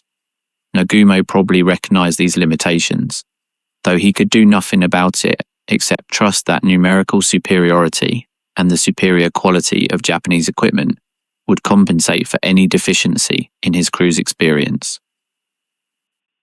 The following day, May 28th, another significant setback further weakened Yamamoto's meticulously coordinated plans. The commander-in-chief had ordered 2 giant Kawanishi H-8K flying boats to conduct long-range reconnaissance over Pearl Harbor, providing updated intelligence on the presence or absence of American aircraft carriers at the Pacific Fleet's main base.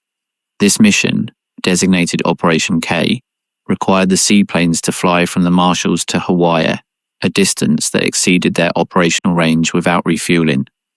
The plan envisioned an intermediate stop to refuel at the reefs of French frigate shoals, approximately halfway between the Marshalls and Pearl Harbor, where Japanese submarine tankers would provide aviation fuel via hoses pumped from the submerged submarines to the flying boats floating on the surface.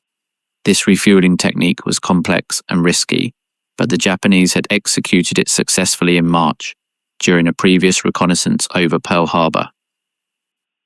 However, when the submarine tankers 1121 and I-123 arrived at French frigate shoals on May 29th, they discovered to their dismay that the Americans had already occupied the area. American patrol ships, specifically positioned there by orders of Nimitz, who had anticipated the Japanese attempt based on prior communications intelligence, actively patrolled the reefs.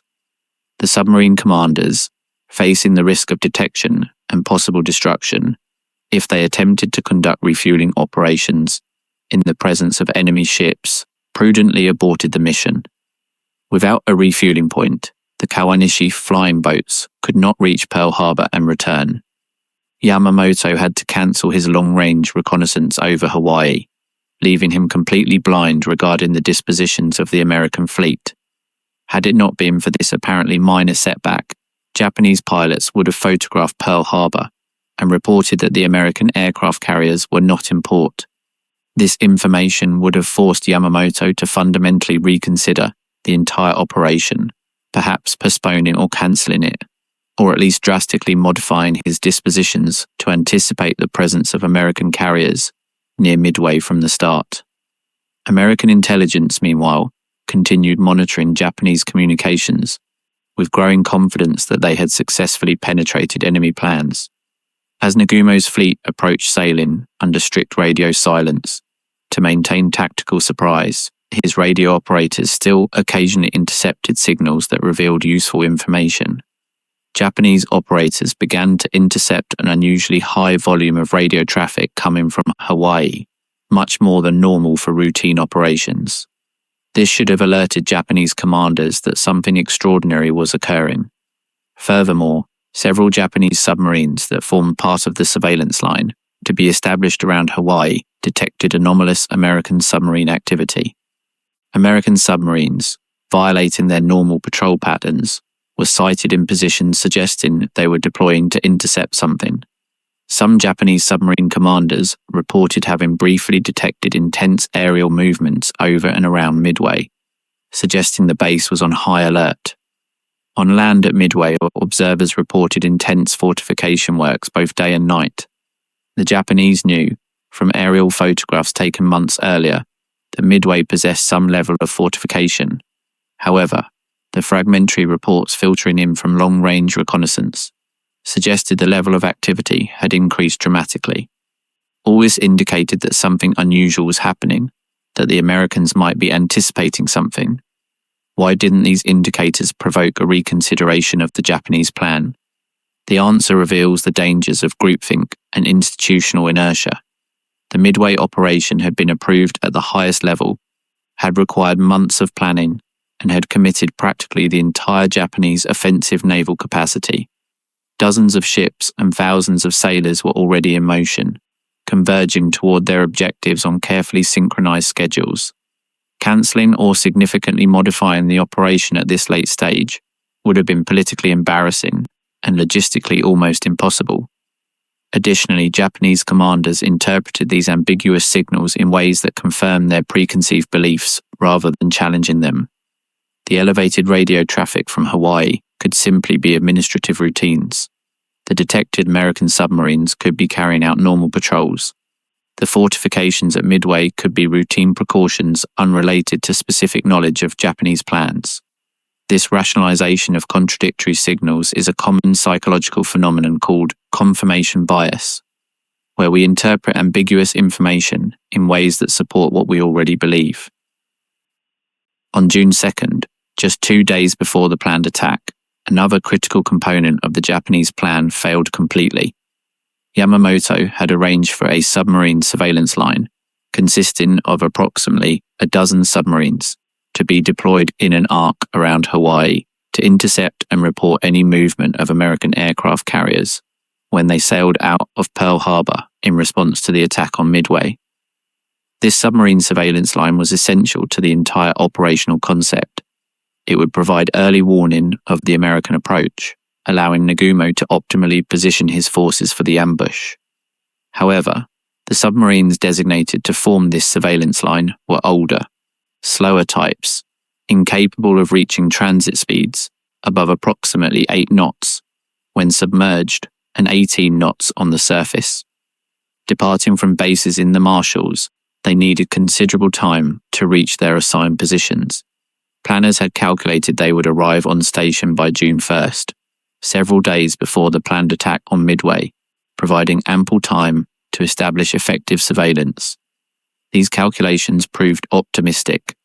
Adverse winds, contrary currents, and the need to submerge during the day to avoid detection by American aerial patrols out of Hawaii slowed the submarine's progress. When they finally reached their assigned positions on June 4th, it was too late.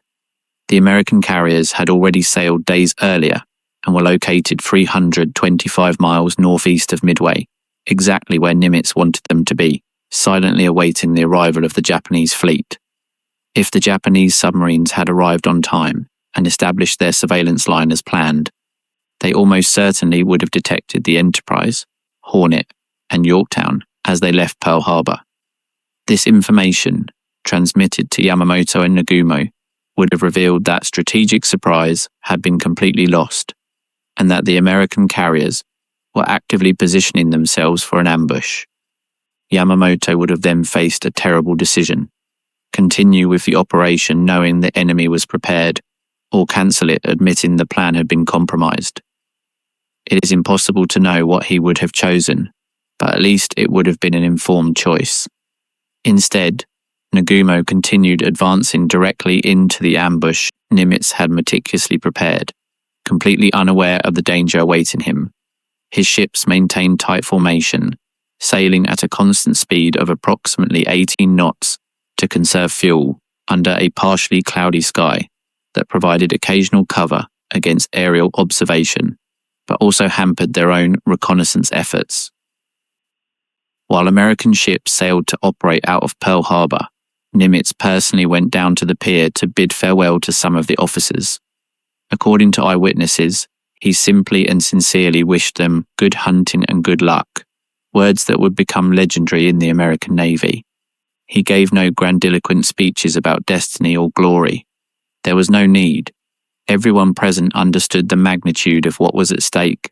The next battle could determine the course of the entire war in the Pacific. Everything went relatively well in the early stages of the American deployment. though not without some minor setbacks that were inevitable in complex naval operations. The Hornet lost a scout plane on a routine patrol mission when the aircraft suffered mechanical failure and had to ditch. The pilot and his crew were rescued by a destroyer, but the plane was lost.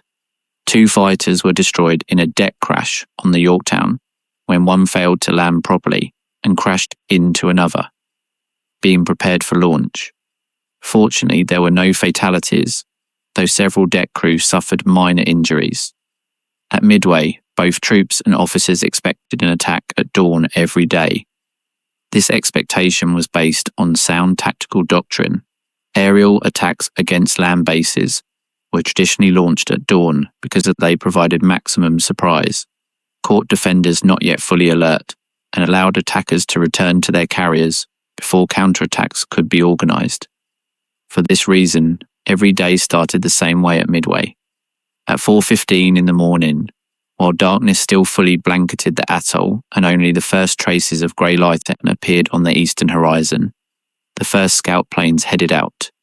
The PBY Catalinus lifted off heavily from the lagoon, loaded with enough fuel for patrols up to 700 miles away, flying in predetermined search patterns that covered the most likely sectors of Japanese approach. Shortly after the patrol planes took off, at approximately 4:30 in the morning, the B-17 Flying Fortress heavy bombers also began to take off. These massive 4-engine planes could not remain on the ground fully loaded with fuel and bombs, because if the Japanese attacked and the bombers were grounded, they would easily be destroyed, turning into gigantic explosions that would consume other nearby planes and potentially detonate munitions dumps. Therefore, every morning they took off fully loaded and flew for approximately 4 hours in case they needed to act immediately against a detected threat. This morning routine dramatically raised Midway's daily aviation fuel consumption to approximately 65,000 gallons per day, an astronomical figure for such a small base. The fuel depots at Midway, although recently expanded and refilled, held only about 150,000 gallons in total. At this rate of consumption, fuel reserves would be depleted in just 2 or 3 days of continuous operations. Planners at Pearl Harbor knew this and had arranged fuel resupply shipments, but these would not arrive until after the critical period. Fearing they might not survive the imminent attack everyone knew was coming, some officers at Midway took extraordinary precautions. Several removed the rank insignia from their uniforms so as not to be preferred targets for Japanese snipers if enemy troops managed to land. This precaution might seem excessively pessimistic or even defeatist, but it reflected a realistic acknowledgement that if the Japanese carriers were not stopped and the invasion troops managed to establish a beachhead, the defenders would face a desperate situation. The Japanese attack on Midway, when it finally arrived, coincided almost exactly in date and time with what American intelligence had predicted, a dramatic confirmation of the accuracy of the work by Rochefort and his team. The secondary operation against the Aleutians began on June 3rd, when Japanese planes launched from the carriers Ryusho and Junyo attacked the American base at Dutch Harbor in Alaska. Japan viewed the Aleutians, that chain of barren and almost perpetually fog-shrouded volcanic islands stretching from Alaska towards Siberia, as a potential gateway for an eventual invasion of the American continental territory, or at least as bases from which to threaten Alaska. For this secondary operation in the far northern Pacific, Japan had allocated significant resources that would have been much more useful at Midway. 2 aircraft carriers, transporting approximately 82 planes, several heavy cruisers, destroyers, and invasion troops destined to occupy the islands of Attu and Kiska. These resources, while insufficient to decide the battle at Midway on their own, would have provided additional depth and tactical options that Nagumo desperately needed. Thanks to advanced intelligence that had deciphered Japanese plans with extraordinary precision, the American 11th Air Force based in Alaska was already fully prepared and on high alert. When Japanese planes took off amidst terrible weather conditions, characterized by dense fog, a low cloud ceiling, and extremely limited visibility, almost half the attackers failed to even find their target. Those that reached Dutch Harbour faced fierce air defence with approximately 150 American aircraft of various types concentrated in the area. The Japanese managed to execute just a lightning strike before hastily retreating under intense anti-aircraft fire and constant harassment by American fighters. American B-26 Marauder bombers, medium twin-engine aircraft originally designed for land-based tactical bombing but adapted for over-water operations, counterattacked the Japanese carriers. Although material results were minimal and no Japanese ship was sunk or heavily damaged, the psychological and material cost for Japan was disproportionately high.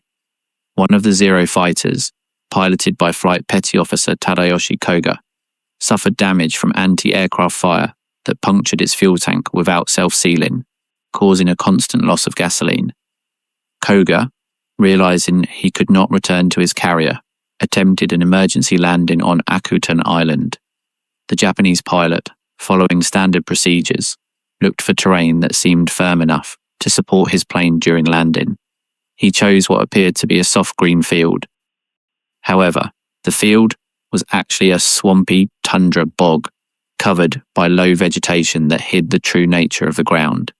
When the Zero touched down at approximately 70 miles per hour, the landing gear immediately sank into the soft mud, and the plane flipped violently, breaking Koga's neck and killing him instantly.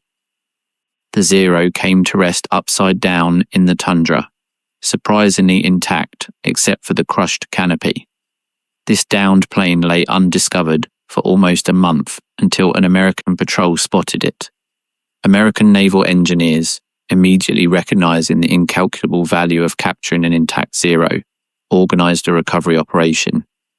The plane was carefully extracted from the marsh, cleaned, repaired, and sent to a testing facility in California, where engineers and test pilots studied it exhaustively. This discovery allowed Americans to fully understand the capabilities and critically the limitations of the Zero. Engineers determined its precise top speed, climb rate, and turning radius, and most importantly, they identified the speeds and maneuvers where it lost effectiveness. This information contributed directly to the development of the Grumman F-6F Hellcat fighter, designed specifically to exploit the Zero's weaknesses, and to the refinement of tactics that would allow American pilots in inferior planes to defeat the Zero through superior tactics. The Japanese attack on Dutch Harbour, although tactically modestly successful, in terms of damage inflicted, was strategically a complete failure. It failed to distract significant American resources from Midway. It did not prevent the 11th Air Force from continuing to operate effectively, and it cost Japan an intact captured Zero, whose analysis would provide significant advantages to the United States over the next 2 years. The Aleutians, rather than being a triumph that partially compensated for the disaster at Midway, became another demonstration of the unnecessary dispersion of Japanese resources.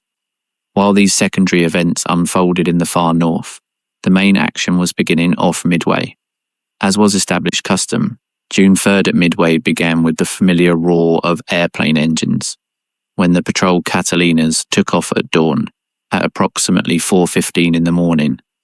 11 PBYs lifted off from the lagoon, each heading toward its assigned search sector in the vast ocean west of the atoll. These planes would conduct searches up to distances of 700 miles, far enough out to detect the approaching Japanese fleet many hours in advance. At 9:04 in the morning, one of these patrol Catalinas reported to having spotted 2 Japanese cargo ships, 470 miles from Midway, sailing on a heading of 247 degrees.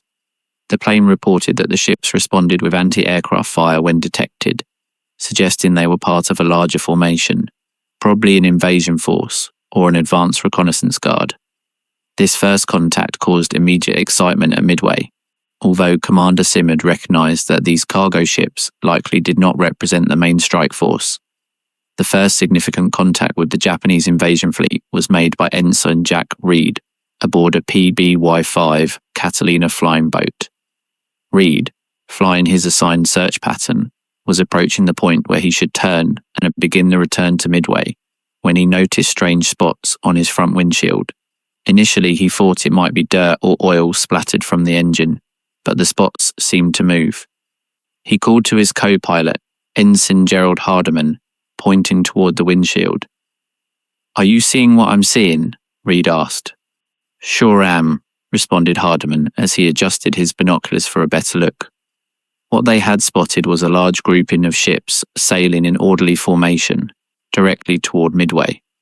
Reed counted quickly and estimated at least 11 large ships, plus numerous smaller escorts. He immediately radioed, "Main body sighted, bearing 262 degrees, distance 700 miles. Despite the obvious danger of remaining near an enemy fleet that would certainly try to shoot down his vulnerable reconnaissance plane, Reed decided to stay to observe better and confirm his initial report. For approximately an hour, he maintained visual contact with the Japanese force, orbiting just out of effective range of anti-aircraft fire, transmitting periodic updates on composition, heading, and speed. Upon receiving the news of Reed's sighting, Nimitz in Pearl Harbor, according to witnesses present, smiled with visible relief. He calmly replied to the officer who handed him the message, "That is not, I repeat, that is not the enemy striking force." Nimitz immediately recognized that Reed had located the invasion force carrying troops and supplies, not the aircraft carriers that represented the real threat. The aircraft carriers must be somewhere further north, approaching to attack Midway at dawn the next day. Until the carriers were located, the real battle could not begin. By 9:25 in the morning, it was clear that a powerful Japanese fleet was approaching Midway from the west. A new expanded report transmitted at 1100 hours indicated the presence of at least 11 large enemy ships, probably including heavy cruisers in addition to the troop transports, escorted by numerous destroyers. The exact composition was difficult to determine from the distance and altitude at which the Catalinas observed, but the size of the force left no doubts about Japanese intentions. Although this sighting was important and confirmed that Japan truly planned to invade Midway, as predicted by intelligence, the most urgent priority for Nimitz, Fletcher, and Spruance was to locate the Japanese aircraft carriers. The transports and cruisers could bombard Midway and eventually land troops, but they could not project air power. The aircraft carriers were the absolute primary target. Destroying them would mean strategic victory regardless of what happened with the invasion force. That afternoon, Lieutenant Colonel Walter Sweeney of the United States Army took off from Midway with 9 B-17 Flying Fortress heavy bombers, organized in 3 staggered waves at different altitudes. The B-17S, massive 4-engine planes with a 103-foot wingspan and capacity to carry up to 8,000 pounds of bombs, represented the state-of-the-art in strategic bombing. Each plane was crewed by 10 aviators and armed with multiple .50 caliber machine guns for defense against enemy fighters. Flying west following the heading reported by Reed, the B-17S sighted the Japanese formation approximately 3 hours after taking off. From 20,000 feet of altitude, the bombers identified heavy cruisers, large transports, and approximately 30 additional vessels of various sizes sailing in ordered columns.